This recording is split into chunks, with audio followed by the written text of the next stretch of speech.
నమస్కారం ఘంటారావానికి స్వాగతం. ముందుగా ప్రధానాంశాలు. 9 జిల్లాల్లో స్మార్ట్ రైస్ కార్డుల పంపిణీ ప్రారంభం. సెప్టెంబర్ 15 కల్లా 1.46 కోట్ల కుటుంబాలకు అందజేత. అక్టోబర్ 2 నాటికి 85 లక్షల టన్నుల చెత్త తొలగిస్తామన్న నారాయణ. మున్సిపాలిటీలో అన్ని సదుపాయాలు కల్పిస్తున్నామని వెల్లడి.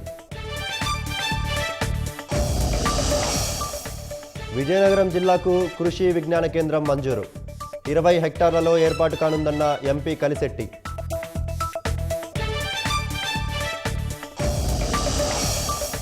బైక్ అదుపు తప్పిపడి 2 యువకులు మృతి. అనంతపురం జిల్లా వజ్రకరూరు వద్ద ఘటన.